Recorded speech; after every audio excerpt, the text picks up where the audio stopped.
as always, like as a part of like developing and kind of progressing the broadcast, I am interested to see like what you guys think about like having the different music in the background. Does it add like a little bit of a different atmosphere? Do you guys like it? Is it a little bit refreshing, or would you rather prefer something like just like the standard StarCraft music, or is it just something that you're very indifferent about? So. Either way, guys, welcome into the Red Bull Detroit qualifiers. I am EGSuppy, and this is gonna be actually our final series of the day that we're gonna be broadcasting. And from there, it is gonna be all mainstream, as far as I know. They're gonna be casting the other quarterfinals. They're gonna cast both semifinals, and of course the final match of the day. So after we're done here, be sure to head over to the mainstream and definitely support that. And of course, Nate and Roddy are fun to listen to as well. So, starting over here at the top right side of the map, we have been broadcasting him for the past couple series. It is Evil Genius's Suppy. Dropping that 15 hatch. Gonna open up a little bit safe. Meanwhile, over here, at the bottom left side of the map, in the blue, resident of Colorado, only about an hour and a half away from me. Not too far away. It's Mr. Dan, aka ViBE, former Root ViBE. I feel like really bad like bringing that up because it just like happened like 2 days ago, where Root and him parted ways. Fortunately, the parting of ways was not because of anything like bad like financial issues or anything like that, or bad blood. It was just kind of that next step into, you know, a person's career. You know, they moved on. So, though he is continuing to stick with StarCraft and he's playing really well these days, got pretty deep into yesterday's qualifier and also the first one, if I remember correct. Actually, I'd need to look back at the first qualifier again from WCS in North America, but hasn't qualified just... Wait, did he in the second one? Oh god, I feel really bad. This is going to come off really bad. North America qualifier, Season 3. See if I can see if I can pull it up. I feel like really bad right now. I'm pretty sure. Was it him that qualified in the first one? No, it was.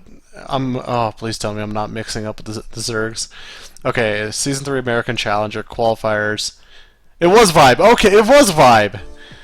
I feel really bad. Oh yeah. Okay, qualified players right now from North America. This is, yeah. If you don't watch the VOD ViBE on this one, this was really bad. It was Scarlet, Fog, ViBE, and Guitar Cheese, Balloon the random player, and then 3 Protoss, Arium, Naya, and Bales. Literally no Terran players have qualified, by the way. From the Chinese qualifier, there's Gemini and Shauna, and then King Kong from the Southeast Asia, Slam, Ian from the Hong Kong, Taiwan qualifier.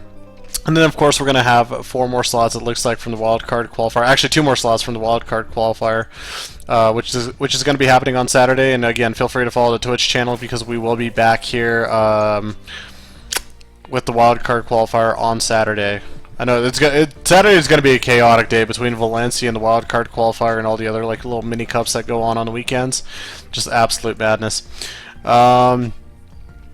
Now, both players definitely are very strong ZVZ players in my mind, at least. Just off the bat, I would probably have to give a minor slight edge to Suppy coming into this, just because of all the practice that they get, and also because of the time he spent in the Spider House and all the resources that he has.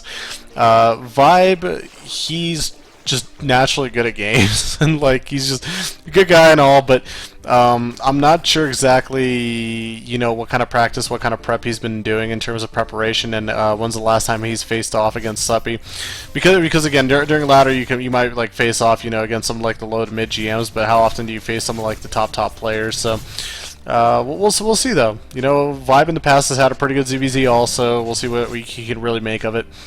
Suppy's starting to grab all the gases. He's sitting on 2 base, looking like he might.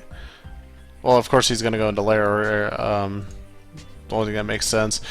And get Mutas out. I don't know how I feel about this right now, because ViBE on the backside, he's already got his 3rd hatch finished up, so he's going to have a lot of extra larvae. If he spots this as soon as he possibly can, he's going to have a lot of time to build spore crawlers and get defenses ready. He's beginning to get Evo chambers down, build that wall off up here. Now, there is no Roach Warren out just yet, as I'm looking at the production tab trying to spot it when it comes down, but He could technically go into mutas himself, but it will take a little bit of a time to actually get them out. Now, the key factor here when you're dealing with mutas as a Zerg player, you need to, and you're going into roaches and hydras, you're going to need to help yourself. You're going to have to actually stay back and buy yourself time to get actually hydras out. And you can see the wall starting to build here. There's the Roach Warren Spire underway, third hatch underway for Suppy as well. He's got speed just about done now. What Suppy can do, because he's had, because he has that speed, because he has those lings, and he's actually doing it right now. He spotted the third hatch. He's going to send a strong link force across the map and try to actually kill off all of these drones, including this hatchery, before all the defenses come out in time. But he will need to do this pretty quickly here, because there are some banelings formed. There's already roaches in production. +1 missile attacks is underway. We got roach speed also getting produced.